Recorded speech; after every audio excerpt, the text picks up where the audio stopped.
ئازانی من سڵاو هیوادارم تەندروست باش بن خۆشحاڵم ئەم جارەش لەوانەیەکتردا پێتان شاد دەمەوە ئازیزان لەوانەکانی ڕابردوودا ئێپیسۆدی چوارەممان شی کردەوە بە هەموو وردەکاری و هەڵکاریەکەوەی پێویست بوو ئەنجامماندا لەسەری لەوانەیەم جارە دەچینە لای شیکردنەوەی ڕاهێنانەکانی ئاکتیڤیتی بووک و شیکارکردنی پرسیارە وەزاریەکان وەکو پێشتریش باسم کردووە گشت ڕاهێنانەکانی ئاکتیڤیتی بووک لەسەر ئێپیسۆد گرنگە تۆ نابێ پێشگویان بخەیت کە لە مەرزەمەکە هەمووی بۆ تۆ شکار کراوە تەرجەمە کراوە ڕوون کراوەتەوە و هیچ ساڵێک نییە پرسیاری وزاری ڕاهێنانی ئاکتیڤیتی بووکی تێدا نەبێت بۆیە تۆ دەبێت زۆر ئاگاداربی و باخێکی گرنگ بەم ڕاهێنانە بدەیت بزانین ڕاهێنانی ئاکتیڤیتی بووکی ئێپیسۆدی چوارەم چییە و دەربارەی چییە؟ ئێپیسۆد 4 The voyage begins گەشتە دەریاکە دەست پێ دەکات ئەم ڕاهێنانێک کە هەمانە لەسەر ئێپیسۆدی چوارەمە کۆ بڵێن سەمەریەکە پوختەیەکە لە هەموو ئێپیسۆدەکە هەرسێک بەشەکەی کامە هاوکارێکی باشت دەبێت بۆ ئەوەی تەواوی چیرۆکەکەت بیر بێتەوە ئەمە باس لە بەشی یەکەم دەکات the first part after the voyage begins everyone worked hard all night دەستپێکی گەشتەکەمان لە بەشی یەکەم ئێپیسۆد چوارەم جیم پێمان دەڵێت everyone واتە all the sailors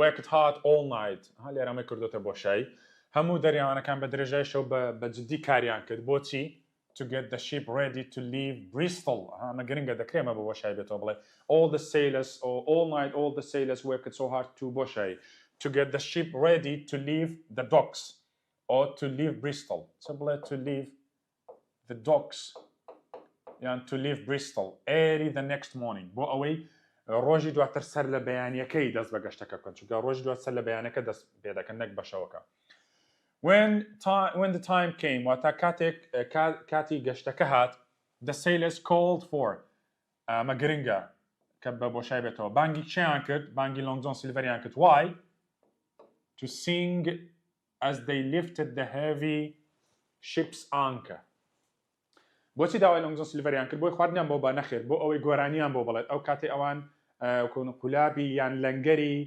کەشتەکان بەرز دەکردەوە گوتمان لە وشەی ئانکە CHەکە دەنگی کێ دروست دەکە ئێنەکە دەنگی دروست دەکە ئارەکە ساڵنتە ئەوەکەش دەنگی شووە دروست دەکە ئانکە هەمە دەنگی ئاوا دروست دەبێت ئەو گۆرانی کە سیلڤەر گوتی the song with silver said or with silver sang made Jim remember how the old captain used to sing back at the Admiral Benbow.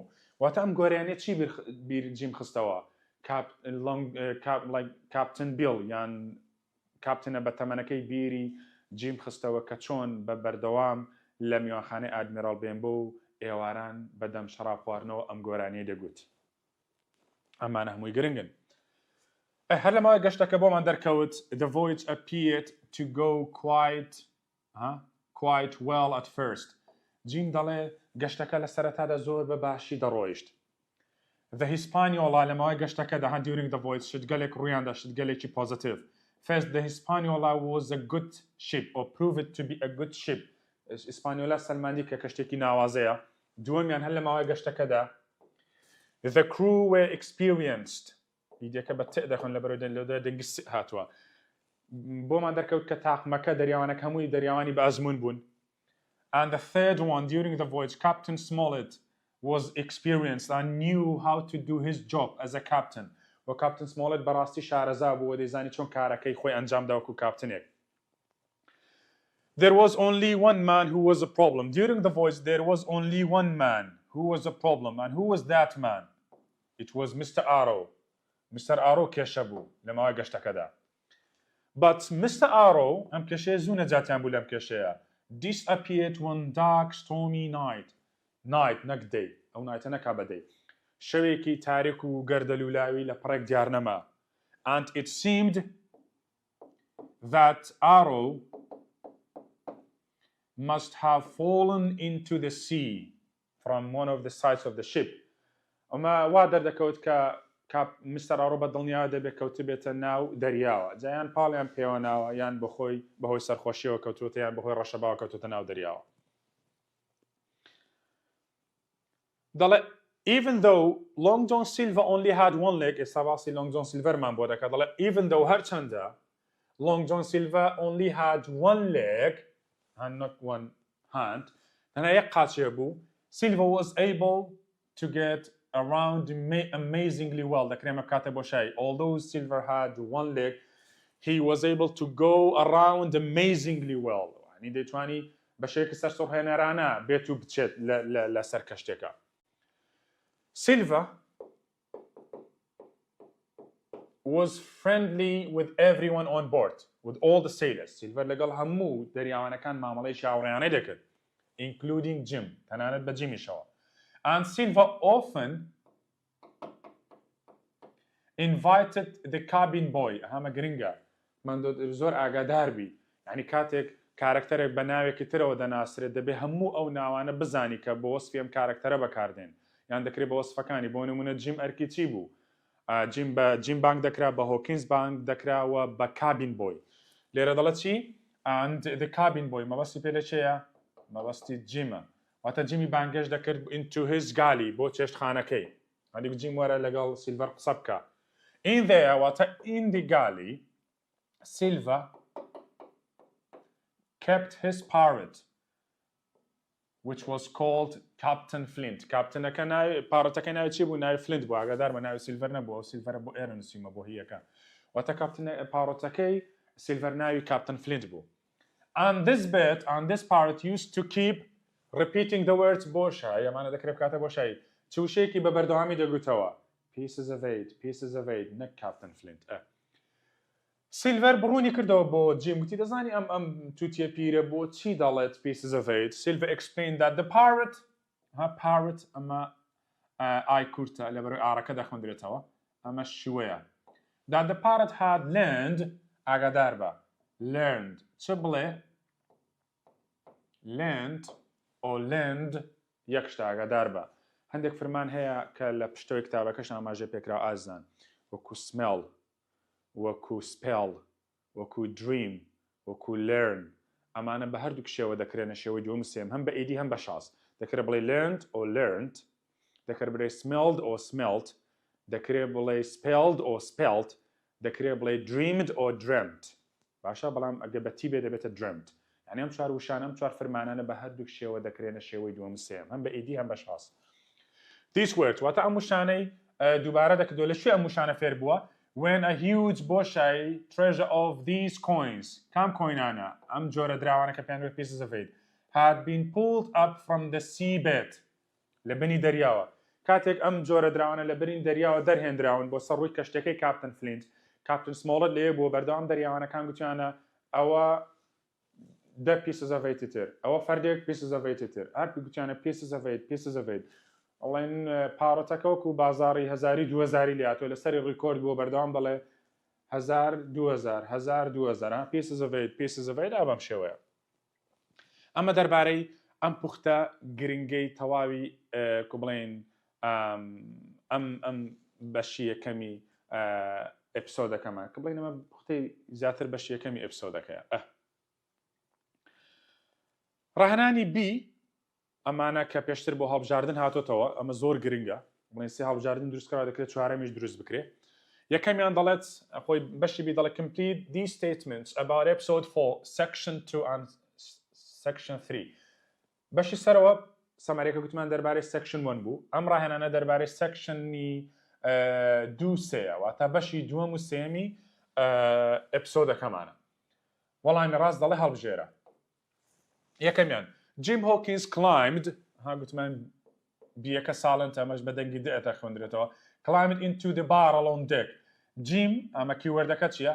سەرکەوتە ناو بەرمیلەکە لەسەر ڕووی کەشتێکە بۆچی؟ ئەمە لە وزاری هاتۆتەوە ئەم ڕاهێنانە to have a sleep بۆ ئەوی بخەوێ نەخێر to listen to Long John Silver and the others بۆ ئەوی گوێ لە Long John Silver وایتر بگرێ نەخێر Jim ئەسڵەن پێشبینی ئەم شتانی هەر نەدەکرد بۆچی چوو to get himself an apple ئەمە وەڵامە ڕاستەکەیە بۆ ئەوەی سەوێک بخوات ڕاهێنانی دووەم دەڵێ Israel Hans and Long John Silver disagreed about ئەمەش هاتۆتەوە لە وزاری دەڵێ Israel Hans لەگەڵ Long John Silver disagreed about ئەمە کیوەردەکەیە هاوڕا نەبوون لەسەر چی؟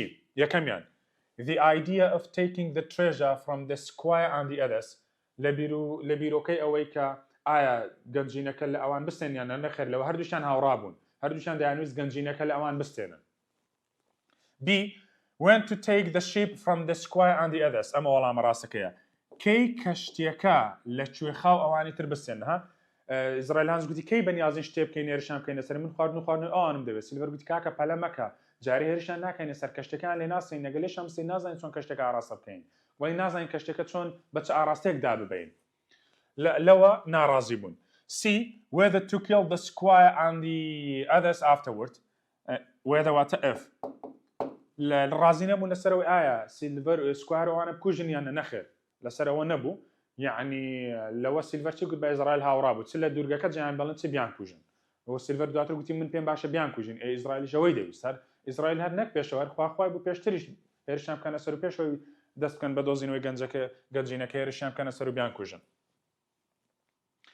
خاڵی سێیەم when Smollett showed Long John Silver the map he asked him to say کاتێک Smollett نەخشەکەی پیشانی Long John Silverدا Smollett asked Silver to say Smollett داوای چی لە Silver کرد ئاگادار بە showed ئەگەر ئەمە بکەینە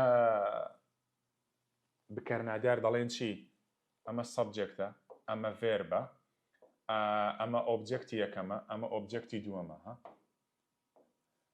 دەکرێت objecti دووەم بەکاربێنێ بڵێن when the map was shown to Long John Silver یان دەکرێت بڵێن when Long John Silver was shown the map لێرە مەبەستم پێ لە چییە جەماعەت show بە ئیدی دەکرێتە شێوەی دووەم بەڵام شێوەی سێمەکەی دەبێتە shown show شێوەی دووەمەکەی ڤیتوەکەی پاسمپڵەکەی showed بەڵام شێوەی سێمەکەی نابێتە showed غەڵەتە بە ئیدی ئەو یەکێک لە فەرمانی تۆ زۆر دەبێت ئاگاداری بی شێوەی سێمەکەی دەبێتە شازە دەبێتە shown باشە واتە ئەمە V3 ئەمە V2ەکەی ئەمە V1ەکەی ئەوەش بە ئیدی بکە V3ەکەی غەڵەتە لە پاسە بڵێ what's showed دێ بڵێ what's shown. داوای لەکە چی where he had once landed for supplies and water many years before داوای لەکە گوتی کاکە where ئەو شوێنە پیشام دەکە پێشتر تۆ لێ لەنگەرت گرتووە بۆ ئەوەی ئاو کەلوپەر بخێ سەر کەشتێکت ئەمە وەڵامەکەیەتی where the treasure was buried نەخێر نێگوت گەنجینەکە لەکوێ حەشاردرەوە لە بەرەوەی سیلڤەر بۆ خۆی نازانێ where he had once hidden some supplies years before کە پێشتر لەکوێ چەند کەلوپەلی شاردۆتەوە سیلڤەر نێگوت بۆ شاردنەوەی کەلوپەل گوتی بۆ سەرخستنی کەلوپەل. خاڵی چوارەم after Jim had told the others دوای ئەوەی Jim the others what are the squire Captain Smollett and Dr. Livesey what he had heard in the barrel they guessed و دوای ئەوەی Jim ئەو شتانەی هەموو ئەو چیرۆکەی هەموو ئەو هەواڵەی بە Dr. Livesey و جەماعەت ڕاگەیان Dr. Livesey و جەماعەت چیان بەبیردا هات چ خەمڵاندنێکیان کرد they guessed that there might be nearly 4 times more people against them than they were for them يعني بڵێن ئەجەو جەماعەتەی کە دژی ئەوانن چوار هێندەی ئەوانن نەخێر ڕێژەکەەوەندە زۆر نەبوو the other side could have nearly 80% of everyone on board the ship the other side مەبەستمان Silver's side ئەو جەماعەتەی لە لای سیلڤەرن بڵێن 180 جەماعەتەکە لای سیلڤەرن ئەمەش نەبوو ڕێژەیەکی زۆرە. C. Long John Silver might have nearly 3/4 واتە سێ لە سەر چواری تاقمەکەی بەدەستەوە بێت سێ لە سەر چواری تاقمەکەی بەدەستەوە بێت on board کە تۆ 26 لەوێ حەوت لەوێش 19 دەکا بڵێ نەگە بێت و ئەمە تۆ دابەشێکی بەسەر یەکتردا ئەم ڕێژەیە دەردەچێت بۆیە لێرەدا وەڵامی ڕاست 3/4 ئاگادار بە.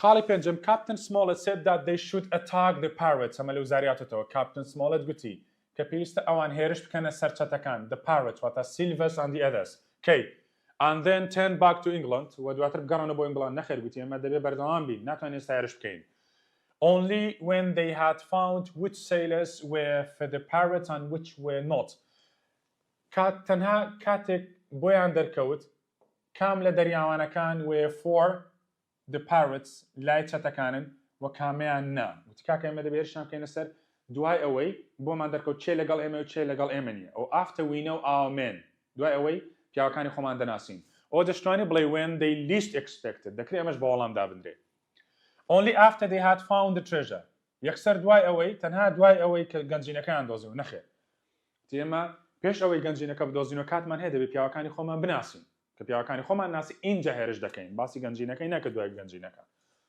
بۆیە لێرە وەڵامی ڕاست بیە لێرە write two paragraphs دوو پاراگرافمان هەیە Long John Silver and his future plans ئەمە لێرە باسی ئەوە دەکات کە لە ئەپیسۆدی 4 بۆمە دەرکەوت کاتێک لۆنگ جۆن سیلڤەر بڵین پلانەکانی خۆی بۆ دیک باز دەکات دوای گەشتەکە بەنیازە چی بکات ئەم پاراگرافانە دەکرێت پرسیارن لێ دروست ببێت دەڵێ through جێچەکە ساڵێتە the apple barrel incident or event کە بڵێن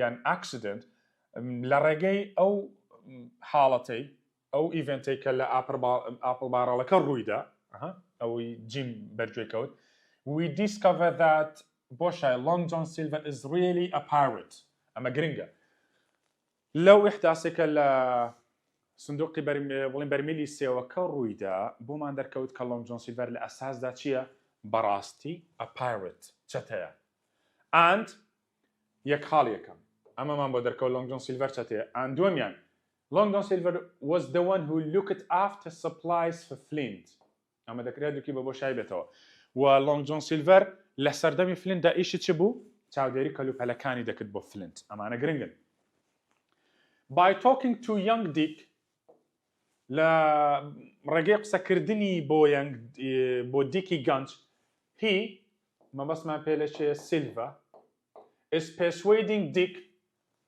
to بۆشای to join the pirate group on the Hispaniola ئەمە گرنگەوە بۆشمان دەرکەوت بۆچی قسەی لەگەڵ دیک دەکرد بۆ ئەوەی ڕازی بکات بێتە لای گروپی تاقمی چەتەکانەوە لەسەر کەشتی هیسپانیۆلا persuading واتە ڕازیکردن قایلکردن persuade after this Silver also talks to the coxswain Israel Hands دوای قسەکردنی لەگەڵ دیک سیلڤەر بۆ شە قسەی کرد بۆ جیم نەخێر بۆ coxswain بۆ کۆکس ئێکسەکە گوتمان دەنگی کس دروست دەکە ئێسەکە دەخۆنرێتەوە ئەم ئایا دەنگی ئێ دروست دەکا خۆی دەنگی شوەش دروست دەکا بەڵام لە مەنهەج ئێمە دەڵێن کۆکسوین ئەجینە بە کۆکسنیش دەخۆنرێتەوە دوای ئەوە قسە بۆ ئیزرائیل هانس دەکە ئیزرائیل هانس was the coxswain ئەرکی لەسەر کەشتی ئیسپانیۆلا چی بوو coxswain and we learn that this man is also a pirate this man مەبەستمان پێ لە چێیە ئیزرائیل هانس ئاگادار بە هەر لە ئیحداسەکەی ئاپڵ باڕەڵەکە بۆمان دەرکەوت کە سیلڤەر چەتە بوو و ئیزرائیل هانسیش هەردووشیان چەتە بوون ئاگادار بە با بچێنە لای بەشی دووەمی بڵێن یان پاراگرافی دووەم when Silver talks to Dick about money و سیلڤەر دەربارەی چی قسەی بۆ دیک دەکەن ئەمە گرنگە about money بۆ ئەوەی تموحی پێ بدە he shows that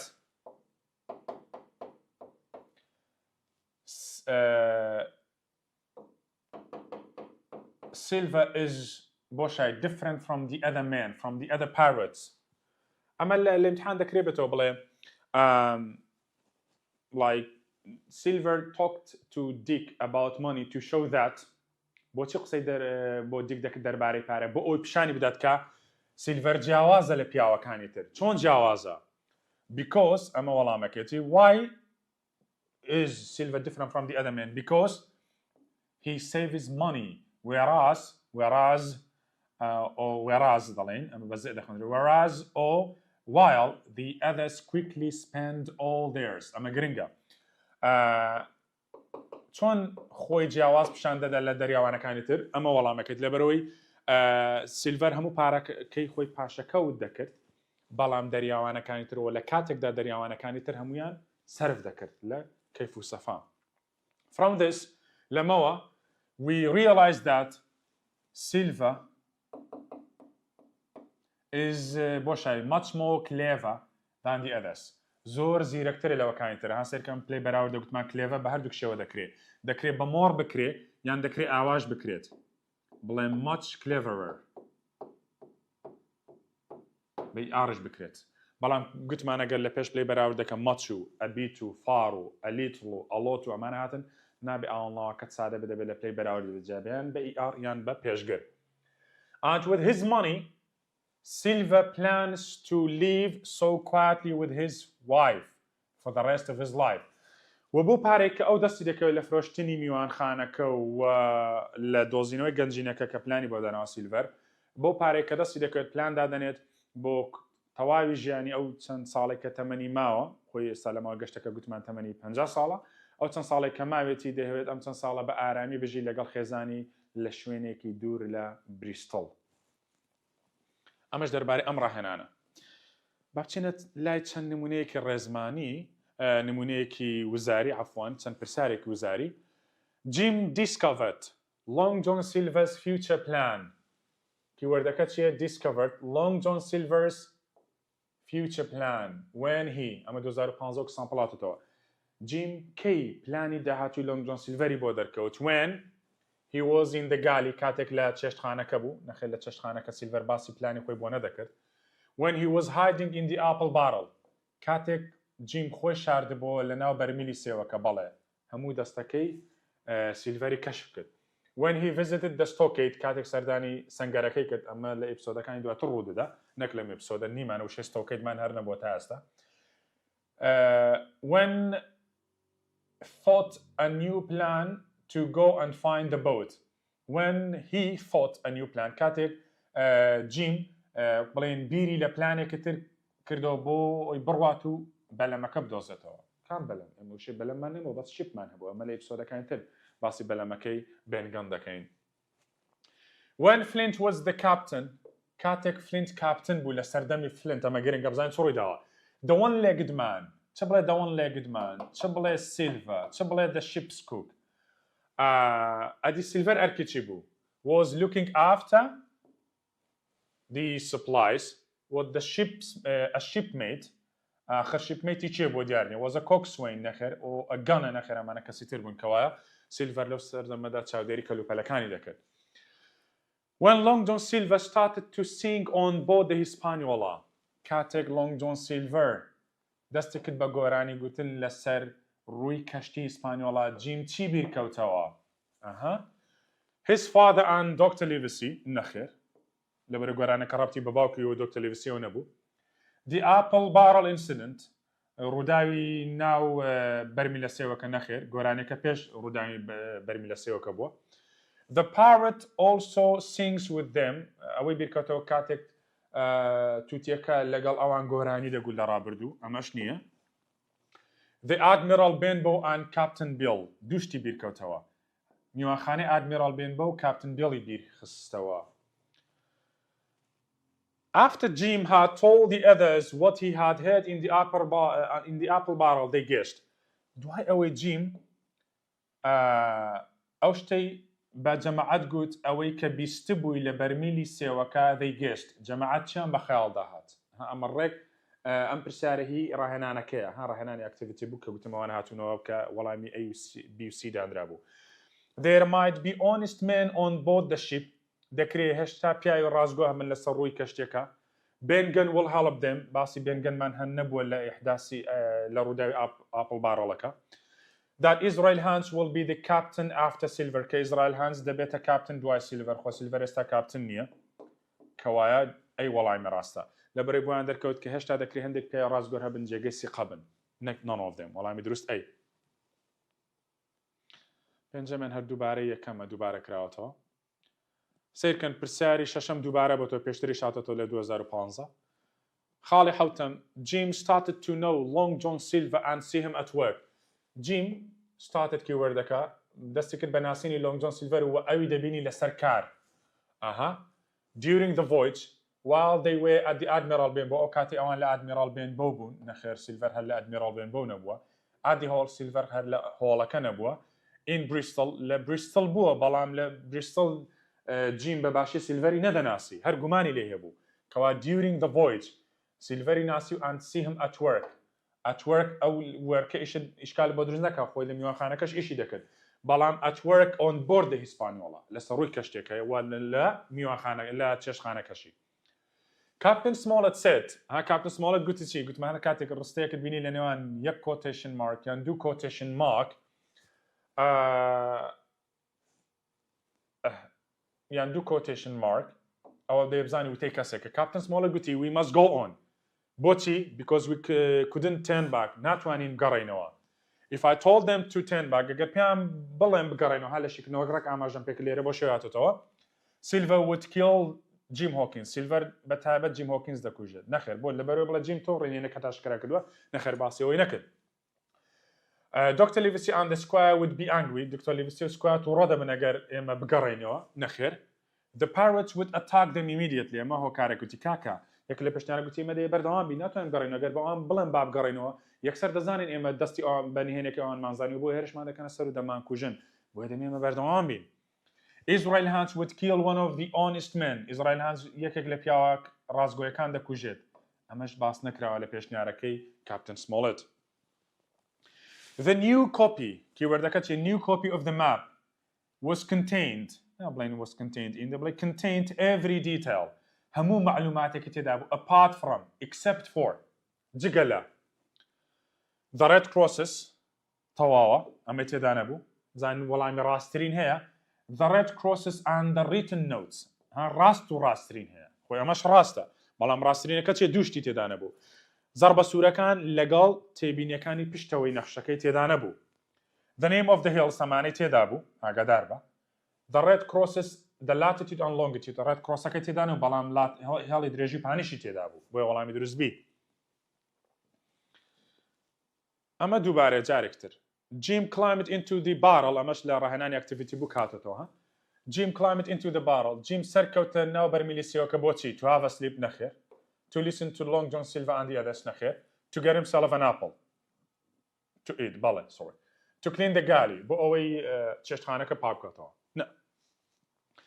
In the apple barrel لەناو بەرمیلیسیەوەکە Jim must have fallen asleep because Jim لەناو بەرمیلیسیەوەکە بۆچی خەوی لێکەوت بوو هۆکارەکە چی بوو He felt cold and hungry لەبەرەوەی هەستی بە سەرما و برسێتی کرد لە سەرما کووا کابرا خەوی لێ دەکەن لە برسان because of the gentle movement of the ship بەهۆی جوڵەی نەرمونیانی کەشتێکەوە بەڵێ because of the first mate of the ship بەهۆی دەستەڕاستی کەشتێکەوە نەخێر because he was a cabin boy لەبەرەوەی ئەو cabin boy بوو چی ئیشی بەمەیە خۆی دەکرێت یەکێک لە هۆکارەکان ماندووبوونی زۆرە بەڵام ئەم چی وای لەکەت هۆکار ڕئیسێگا جوڵەی نەرمونیانی کەشتێکە بوو Dr. Livesey said that Jim can help us more than anyone because Dr. Livesey گوتی Jim can help us more than anyone گوت پێشنیاری جیمی کرد چۆن ئێمە پیاوەکە بزانین ئەو پیاوانە بناسین کە لای ئێمن گوتی کاکە بۆ ئەم مەبەستە جیم تاکە کەسە کە دەتوانێت هاوکاری مەمکە بۆ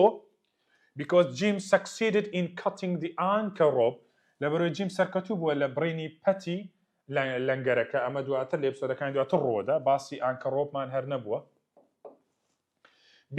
The Captain Smollett deserted the ship لەبەرەوەی Captain Smollett کەشتێکە جێهێشتە بوو نەخێر Captain Smollett ستا لەگەڵیانە because the men like him and he is good at noticing things لەبەر دوو هۆکار دەریاوانەکان ئەویان بەدڵەوە یان خۆش دەوێتەوە جیم وریایە لە وردە لە تێبینیکردنی شتەکان D. Jim was the best of them with a gun جیم لە هەمویان باشتر بوو لە بەکارهێنانی چەک باسی چەکمان هەر نەکردووە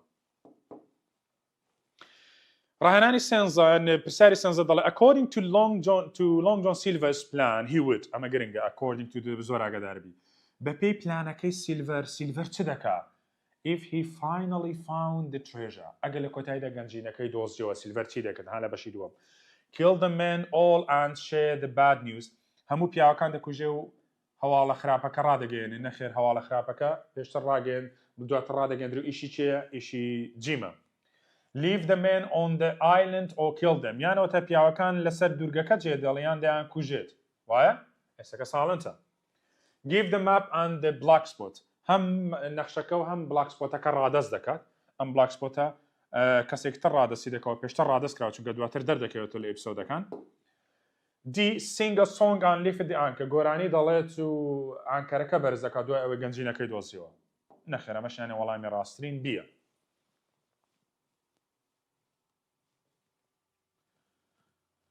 When Israel Hands said, not another man of them will join us, Jim thought.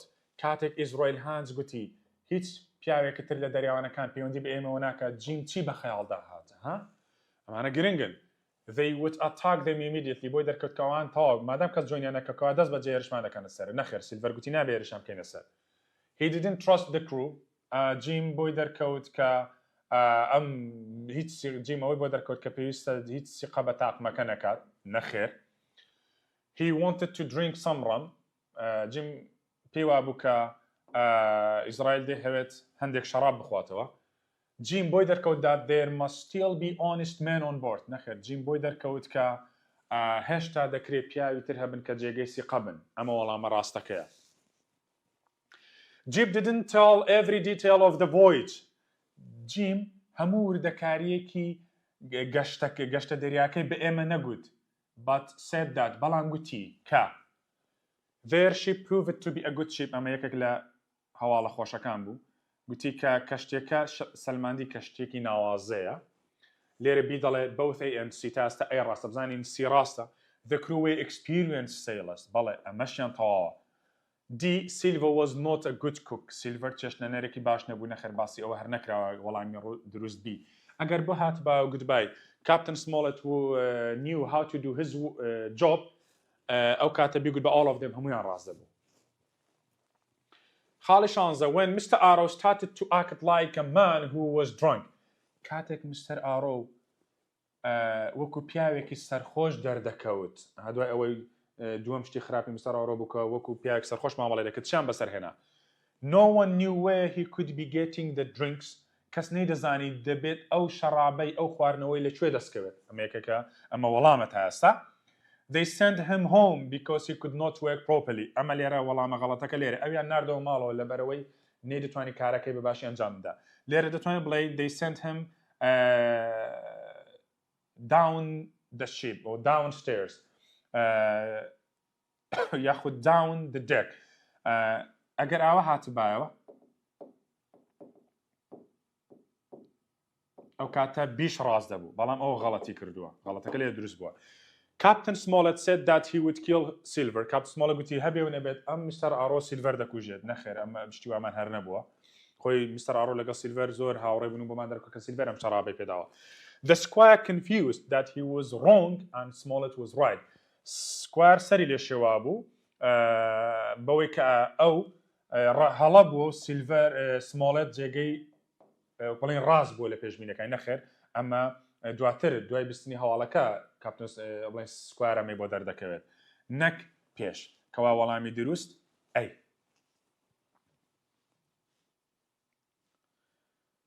The doctor said that Jim could help the group more than anyone. ئەمەش ها دووبارە بەتەوە بۆیە دەڵێم ئەنی زۆر جار هەیە بیستمە تەڵەبە دەڵێت وەڵا پرسیارە وزارەکان گرنگ نییە لە بەرەو جارێکتر نانەوە نابابەجان تۆ نابێەوە بەم شێوە بیر بکەیتەوە. شیکارکردنی هەموو پرسیارە وزارەکان لە هەموو لە بابەتی ڕێزمانە بابەتی ئاکتیڤیتی بووکە بابەتی ڕیدینگە بابەتی ئێپسۆدە گرنگە ئاگادار بە لەبەرەوەی پرسیارەکان ڕوون و ئاشکران و بەدڵنیاییەوە لێرە بۆمان دەرکەوت کە پێشتریشم پرسیارە وزاری هاتوتەوە و ساڵ دەکرێت ئەم پرسیاران جارێکتر بەکاربێنەوە یان پرسیاران لێبێتەوە گۆڕانکاری بچووکیان تێدا ڕوو بدات بۆیە تۆ دەبێت هەموو پرسیارە وزارەکان بەم شێوەیە شکار بکەیت. The doctor said that Jim could help their group more than anyone. بۆچی؟ Because the men in Hispaniola یاخود on Hispaniola liked him ئەمە یەکەمیان and he was good at noticing things کەوا وەڵامی دروست ئەی هەماشتا. He was good at repairing ships. Jim باش بوو لە چاکردنەوەی کەشتی نەخێر. He knew where Flint's treasure was لەبەرەوەی جیم دەزانی فلینت لەکوێ گەنجینەکەی حەشارداوە نەخێر جیم ئەشتانەی نەدەزانی کەوا وەڵامی دروست ئەی.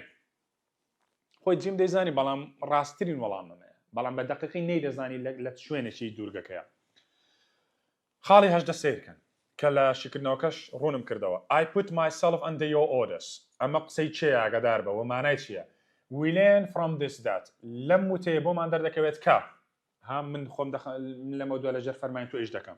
Captain Smollett left the ship. Captain Smollett کەشتەکەی جێهێشت نەخێر. The sea cook had corrupted Dirk. بۆمان دەرکەوت کە چێشت لە نێرە دەریاییەکە دیرکی لە ڕێلاداوە خۆی ئەسڵن دیرک نەبووە ئەمە دیک بوو کەوار هەڵغەڵتە. The crew would be there would be a fight sooner or later. لێرەوە ئەمە مانای ئەوەیە کە چ زوو بێچوو درەنگ شەڕ ڕوو دەدات نەخێر ئەمە قسەی چێ بوو قسەی کاپتن سمۆڵێت بوو ئەم اختیارە. The squire was no longer the admiral of the ship.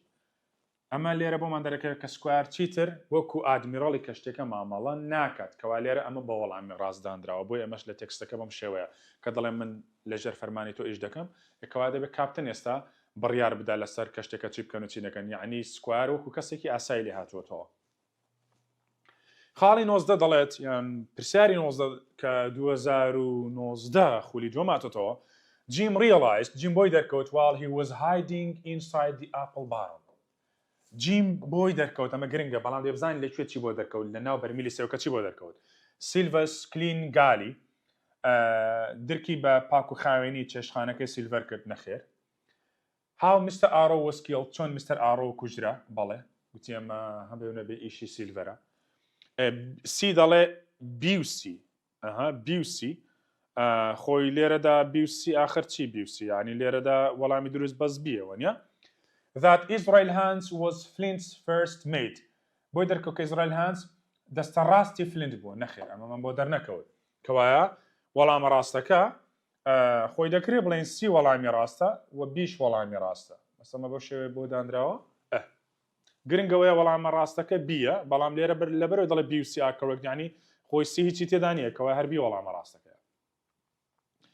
The new copy of the treasure map contained ئەمە گرنگە نوسخە تازەکەی نەخشەی گەنجینەکە چی تێدا بوو ئەمەش دووبارە بۆتەوە. Names of hills and base ناوی گردەکان و کەناراوەکانی تێدا بوو بەڵێ. The red crosses and the written notes نەخێر دەڵێ contained نەک دەڵێ didn't contain. The location of the spy glacial شوێنی spy glacialشی تێدا بوو بەڵێ کەوایە AUC together هەر هەموو شتێکی تێدا بوو جگە لە ئەو دوشتانی کە لە هەڵبژاردەی بهەیە. Silver was friendly to everyone and he was also glad to see. Silver لەگەڵ هەموو دەریاوانەکان هاوڕێ بوو و هەروە زۆر خۆشحاڵ بوو بە بینینی چێ Jim on deck the Hispaniola ship. ڕاستە خۆشحاڵ بە بینینی جیم بەڵام نەک لەسەر ڕووی کەشتێکە ئاگادار بە. The cabin boy in the galley هەن لێرە کردوێتە cabin boy واتە جیم لەکوێ خۆشحاڵ بە بینینی لە چێشخانەکەی کە زوو دێگوەرە جیم قسەم لەگەڵ کە. The parrot in the corner of the galley بە بینینی تووتیەکەی بە باغەکەی لە گۆشەی چێشخانەکەی باسیەوەی نەکردووە. The doctor in the cabin نەخێر هەر حەزی نەدەکرد دکتۆر ببینێ. Choose the wrong one out هەڵەکە یان choose the incorrect هەڵەکە دەربکە. When Silva said gentleman of fortune یان fortune هەردووشی ڕاستە بەڵام لە کتابەکەی ئێمە دەڵێ fortune ئەجینە fortuneیش ڕاستە بەڵام ئەوەکە ئەوی درێژە. یۆکە دەنگی شووە دروست دەکات بە پێی تێکستەکەی ئێمە خۆی هەردووچە ڕاستە. Fortune and fortune بەڵام بە پێی تێکستەکەی ئێمە ئەوان ڕاستە. He meant Dr. Livesey and his friends. ئەلێرە غەڵەتەکەی نەخێر. He meant the parrots. مەبەستی چەتەکان بوو. At the top of the chest there was a carefully folded suit. ئەمە تا ئێستا وەڵامی ڕاستە. ئەمە ئاوەتەیە کە لە ئیپسۆدەکانی پێشووتریش ئەم پرسیارە دەڵێ لە بەشی سەرەوەی سندوقە دەریایەکە قاتێکی قەت کراوە هەبوو کە جیم و داکەی سندوقە دەریاکەی بیڵیان کردەوە بینیا قاتێکی قەت کراوە لەسەر ڕووی سەرەوە دانراوە کەوا ئەمە ڕاستە ئەو داوای هەڵی لێ کردووم. Behind Captain Bill was his sea chest on a handcart. کاتێک Captain Bill بۆ یەکەم جار گەشتە نیوەخان ئەدمیرال بێ بۆ چی لە پشتەوە بوو؟ سندوقە دەریایەکەی لە پشتەوە بوو کە لەسەر عارەبانێکی دەستی بوو پیاوێک ڕای دەکێشە ئەوەشان ڕاستە. In the corner of the galley لە گۆشەی چێشتخانەکە Silver تووتیەکی لەناو قەفەسێک دانابوو ئەوەشان ڕاستە ئەو دەڵێ هەڵەکەکەوە ئەویان هەڵەکەیە. پرسیاری 23 دەڵێ one of the crew asked یەکێک لە تاقمەکەی سەر کەشتێکە داوای لە چێ کرد to sing هەر دیارە هەن کیوەردەکە کە گۆرانیان بۆ بڵێ when they lifted the heavy anchor of Hispaniola. Asked Captain Smollett نەخێر Captain Smollett ئەوەندە جدیەکە گۆرانی دەڵێ. Dr. Livesey نەخێر Jim Hawkins نەخێر Long John Silver. In a cage in the corner of the galley لە سندوقێک لە گۆشەی چێشتخانەکە Silver چی دانابوو چی بەخێو کردبوو. His called ئەمە لێرە بۆشای ئاگادار بن ئازیزان ئەو بۆشایەکەمان بیرچوە ئێرەش بۆشایی ینی دوو بۆشایمان هەیە. Called a cat نەخێر Captain Flint ئەمەیان تەوە a dog نەخێر کاپتن بیڵ ئەمەشیان غەڵەت هەردووک اختیارەکە parrot and parrot بەڵێ بەڵام کاپتن بیڵ نەبوو کاپتن فلینت بوو کەوا دی وەڵامی دروستە ئەمە 21 خول لە پێشەشەکان هاتوو تەمهیدیەکان پرسیاری 25 دەڵێت Jim knew that Silver had جیم بۆی دەرکەوت کە سیلڤەر چی کردووە when he was in the apple barrel in the apple barrel شت گەلێکی زۆر ڕوەدەن جیم شتی زۆری بۆ دەردەکەوێت had all the crew on his side هەموو تاقمەکە لەلای ئەو نەخێر چونکە ئیزرائیل گوتی هیچ کەسێکی تر پەیوەندیمان پێوە ناکە کەوای هەموو تاقمەکە نەچوونە بەرەی سیلڤەر had buried Flint's treasure نەخێر فلینت بۆ خۆی گەنجینەکەی شارد و حەشارداونەک ئەو had corrupted one of the honest men on the ship بەڵێ one of the honest men honest manەکە چێ بوو دیک got the treasure map بۆی دەرکەوت کە نەخشەی گەنجینەکەشی دەستکەوتووە نەخێر سیلڤەر ئێستا وێڵە بە دوای نەخشەکەدا 26 Captain Flint was the name of هامە زۆر گرنگە لە شەرحەتەکە باسمان کرد Captain Flint ناوی چ بوو the man who gave the treasure map to Bill when he was dying ئەو پیاوەی کە نەخشەی گەنجینەکەی دابوو بە کاپتن بیڵ لە سەرمەرگدا یەکەمیان دەڵێت ناوی چێ ناوی ئەو پیاوەیە کە نەخشەکەیدا بە بیڵ لە سەرمەرگدا ئەو پیاوە چێ بوو کاپتن فلینت بوو کەوایە وەڵامی ئەی تاسە دروستە سیلڤەرز پارەت ناوی تووتیەکەی سیلڤەر بوو بەڵێ هەردووچیان ڕاستە کەوا وەڵامی دروست ئەیوبی ناوی دوو کارکتەر بوو The pirate who had a long scar across one cheek. A long scar. أو چه بو أو چتايا؟ بيل بو. كوا والله مسي غلطة دي راستك أيو بهدوك راستا. We learned that بو ما دركوت كا from the conversation that Jim heard by accident in the apple barrel director لو إحداثي كرويدا لنا وصندوقي ملين برميلي سيوكا چي ما بو دركوت There couldn't be honest men on board the Hispaniola. نخير.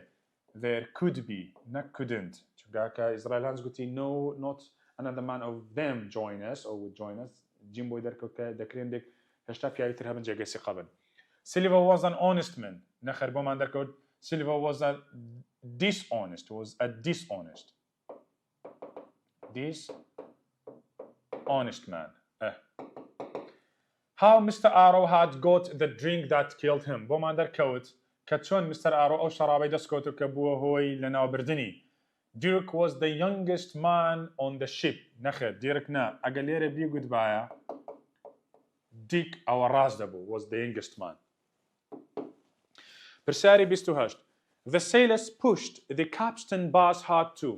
دەریاوانەکان خولخولۆکەی بەرزکردنەوەی قولاپەکەیان سوڕان بۆچی ها تو بۆشای بۆچی خولخولەکەیان سوڕان to lift the heavy anchor بەڵێ بۆ ئەوەی لەنگەری کەشتێکە بەرزکەنەوە to start an old song بۆ ئەوەی دەستکەن بە گۆرانیکی کۆن نەخێر to invite Jim to the galley بۆ ئەوەی جیم بانگێش بکەن بۆ چێشخانەکە to keep the map secret بۆ ئەوەی نەخشەکە بەنهێنین بهێڵنەوە نەخێر ئەمانە هیچیان ڕاست نین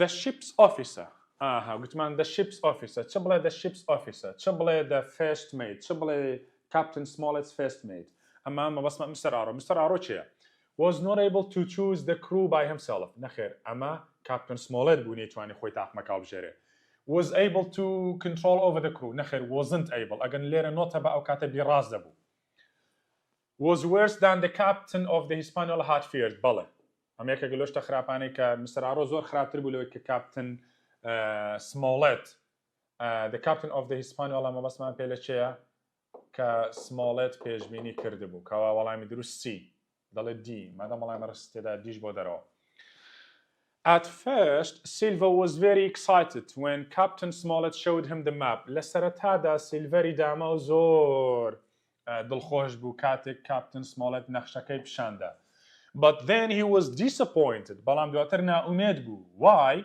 Because it was not Captain Flint's treasure map.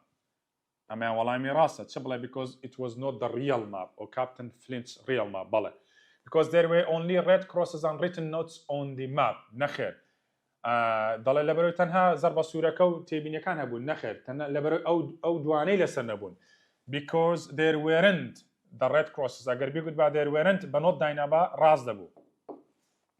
Because it was the map Jim had found in Billy Bones' chest. نەخێر because it wasn't ئەگەر لێرە نۆت دانرا بە ئەوەش ڕاست دەبوو. Because it was Captain Flint's real map. نەخێر because it was not ئەلێرەش نۆتی دانابا هەر ڕاست دەبوو. باشە؟ کەوا وەڵامی دروست ئەی. The word meant being left alone on a distant island. ئەم وشەیە مانای هەمە پێناسەیە meant عنی پێناسە. Alone وکڵی مانای ئەوەیە. Alone جێبێ هەڵدرێ بە تەنها لە دوورگەیەکی دوورە دەست. And was another name for the pirates in the story. ئەمەش ناوێکی تر بوو بۆ چەتەکان لە چیرۆکەکەدا. چەتەکانی دەریا لە چیرۆکەکە بە چی تر باوەنگ دەکران نازناوی چیان هەبوو.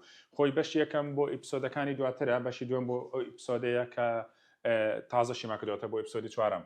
Marooned black flag. ئەمەیان تەواو marooned ئەمە بە شوا دەخوێندرێتەوە. دەبڵ ئۆیەکە ئوی درێژە. ئیدەکەش بە دێ.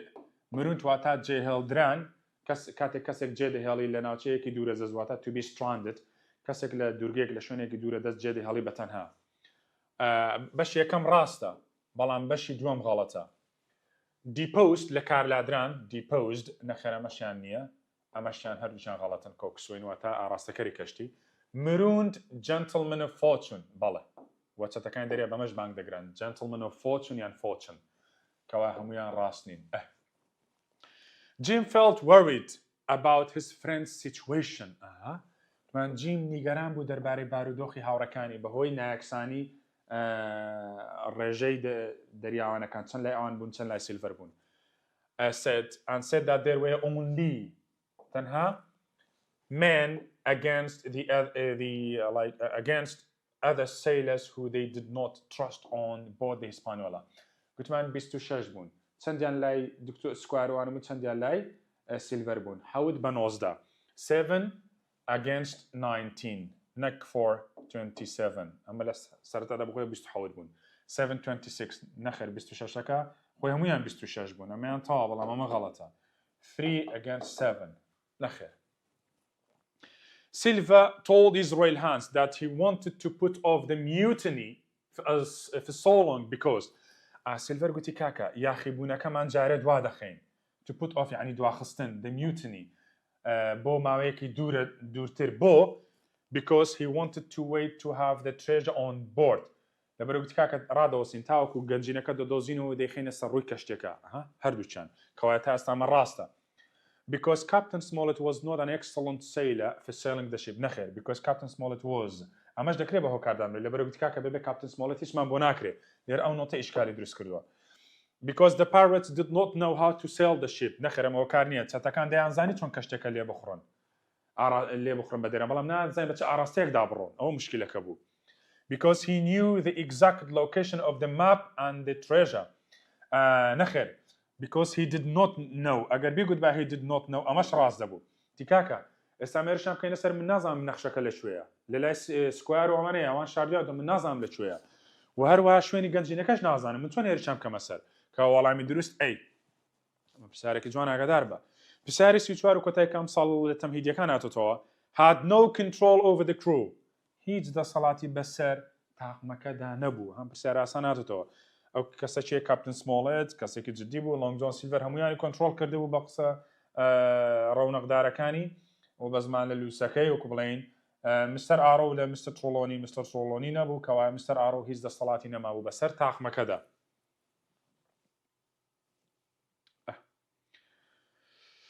ئۆکێ عزیزانی من ئەمەش ئەمانێش تایبەت بوو بە شیکردنەوەی ڕاهێنانەکانی ئاکتیڤیتی بووکی ئەپسۆدی 4 و شیکارکردنی سەرجەم پرسیارە وەزاریەکانی تایبەت بە ئەپسۆدی 4م بەو هیوایە ئەموانێشم بوو بێتە مای سوود بۆ ئێوەی زێدە عزیزم تاوانەی داهاتوو بەخواتان دەسپێرم تەندروست بمێنن کاتێش خۆش.